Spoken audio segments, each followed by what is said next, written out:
It's great to look out and see you all at the end of this beautiful day. We're going to get to enjoy it more together outside soon, but before we close, I want to offer some really important thank yous. There's a lot that goes into an event like this, and first and foremost, I want to thank Cara, our amazing Deputy Director and Network Manager. She, as was said earlier, is the glue that holds so much of our network and our network action teams together, and she did more than anyone to organize this summit today, so thank you, Cara.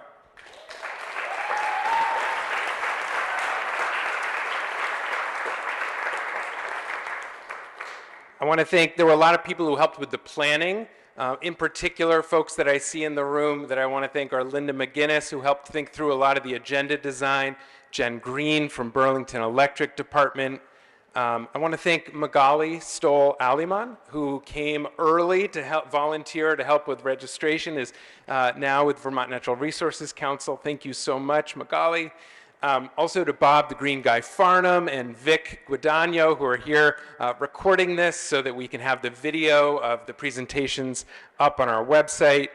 And thank you to the moderators who put a lot of prep work into this, especially Representative Gabrielle Stebbins and to Peter Walk, and really all of our speakers and presenters today. You can see them on the bottom of the slide here. It's also really important to stop and thank sponsors who help make this summit possible. There's a lot of costs that go into the space rental and the food and all of that stuff. And so we want to thank Green Mountain Power, VGS, Velco, Efficiency Vermont, VSECU, Burlington Electric Department, Washington Electric Co-op, Vermont Electric Co-op, and the Energy Co-op of Vermont. That is a lot of co-ops, a lot of cooperation, which is appropriate. Thank you so much to all of you for sponsoring and to Sugarbush for hosting us again.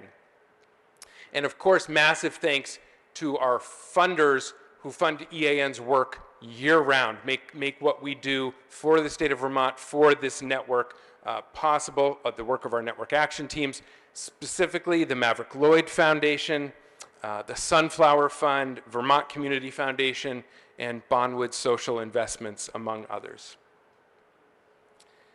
So at this time, as I have done at each previous EAN Summit since I was lucky enough to start serving as the network's executive director, I want to take some time to offer a reflection that is less about data. You will not see a single graph in the next bit of time, and that is really more personal. There is no way around it. Much of the news and many events from the last year have been difficult. An intergovernmental panel on climate change report in March warned of our rapidly closing window of opportunity to secure a livable future for all. It was summed up by the panel's chair, who said, "We are walking when we should be sprinting." Then in July, amidst historic flooding, many of us confronted the consequences of our society's collective failure to heed the warnings of the scientific community over the past 4 decades, and we confronted that in a very up-close and personal way. So many of us have our own personal stories of what the flooding was like. I want to just briefly share part of mine. Early on the morning of July 11th, I went to the Unitarian Church of Montpelier, where my wife Joan serves as minister. The church is right along the north branch of the Winooski River and in downtown Montpelier, and I went to help pump out the basement, which had been fully submerged. And when I looked in the basement, I saw a refrigerator floating in that brown floodwater, a refrigerator that had been holding food donations intended for the community lunch. There were children's toys floating in that floodwater, red and blue, yellow and green toys, and I could look at them and remember my son playing with them as a toddler in the church. Up on the first floor of the church, I saw my wife's office. The water had risen 3 inches above the floor. That same office where she provides pastoral care to people during some of the most difficult moments of their life. And it hit me. This is what the climate crisis looks and feels like. It was here in our hometown, threatening the people and the places we care most about. I have long known this, as I imagine all of you have, at a rational and intellectual level. But there is a difference between thinking about something and knowing something. That morning, and in the next few mornings when I was back at the church volunteering alongside many people that I see today, I felt, smelled, experienced, and I knew the reality of the climate crisis at a visceral level like I had never had before. Tragically, it is no longer possible to avoid severe impacts from the climate destabilization that has already happened, that we know is coming, to one degree or another in the years ahead. But, and this is so important, we can still avoid even worse impacts. It is not and will never be too late to make a difference that matters. The difference we make will not be preventing additional flooding from happening, but by reducing climate pollution and focusing on resilience and adaptation, we can help prevent future flooding and other disasters from being worse than they have to be or worse than they otherwise would be. There is still so much to save, so much worth saving. If the floodwater had risen any higher, the entire first floor of the church may have had to be replaced. And if the river had risen just another inch, the first floor apartments right across the river, the affordable housing units right there on Elm Street might not have been spared. But those things did not happen, and that can remind us that there is much to be saved. Now and always, every inch matters. Every inch matters. I had the same thought that every inch matters. The following weekend, I was in Barrie volunteering with a team that was helping to clear and clean part of a home and garage on 3rd Street. Afterward, I wrote to friends and family outside of Vermont to ask for donations for flood relief, and I tried to paint a picture of what it was like. Pictures give only the slightest sense of what it's like. In homes and buildings, there's often inches thick of mud, a combination of river silt, sewage, toxins, and who knows what else. In order to move out ruined furniture and belongings, you have to shovel this toxic muck out as you go. Otherwise, it's just too slippery and thick to walk, with mud caking up all around your boots. In corners, mold like the rings of Saturn has formed in the muck as it has sat over the last week and a half. Even wearing a mask, the musty sewage smell gets in and stays in your throat and in your nostrils. Shoveling and moving bucket after bucket of this stuff, your eyes start stinging, and you can't tell if it's from the sweat, some piece of debris that got in your eye, or whatever is in the air. You can't stop to think of the scale of the damage or the amount of work ahead, both because it's hard to fathom and because it's a distraction from the work at hand. So you carry one more bucket, clean out one more garage bay, take it one more step at a time, alongside amazing people who you just met that morning, but who already feel like old friends. Every inch matters, every step matters, every choice matters. There are so many voices right now, often defenders of the fossil-fueled status quo, telling us that what we do doesn't matter or can't make a difference. Our individual choices don't matter. Vermont is too small to make a difference. Too little, too late, on and on. Nihilism does not need any more proponents. And fossil fuels certainly don't need any more excuses or defenders. I don't buy all of this negativity because I know and see otherwise. I saw it in Montpelier and I saw it in Barrie. Our choice really is not whether we change the world, but how we choose it with the choices that we make every day with those around us. And I see this conviction in our network all the time. What you teach me is that the challenge and opportunity before us, in the words of Raymond Williams, is to make hope possible, not despair convincing. To make hope possible, not despair convincing. The author, Rebecca Solnit, builds on this same idea, writing that to hope is to accept despair as an emotion, but not as an analysis. To recognize that what is unlikely is possible, just as what is likely is not inevitable. To understand that difficult is not the same as impossible. On the one hand, I find real meaning and purpose comes from just showing up to pitch in on the difficult but necessary work alongside those you care about, regardless of the outcome. I found that after the flood, and I find it in our work together every year.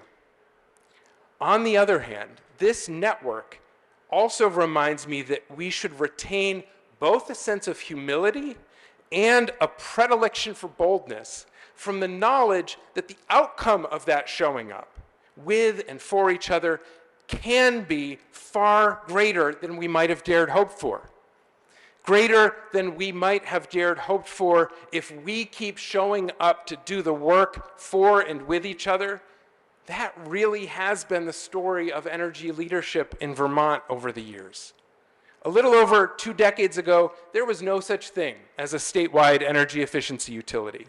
But thanks to the vision and leadership of people in this room, including Beth Sachs, who we honored today, and many others, not only was Efficiency Vermont created as the first in the nation energy efficiency utility, going on to save Vermonters billions of dollars and avoid millions of tons of climate pollution over the past 2 decades.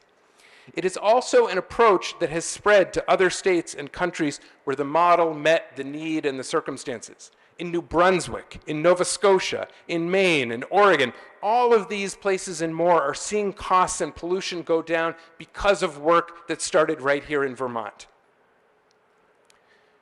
Greater than we might have hoped if we keep showing up to do the work with and for each other, that has also been the story of our network action teams. Broadly speaking, in the last few years. Just from September of 2020 to December of 2022, your work through the network action teams has been directly responsible for helping to secure more than $27 million in federal and state funding for new programs supporting home weatherization, thermal equipment upgrades for low and moderate income households, climate workforce development, and transportation support for low-income Vermonters. Of course, the real value and meaning of those dollars is the lives they impact, the homes that are made warmer and healthier, the energy cost burdens that are lifted for families struggling to pay the bills. One more example.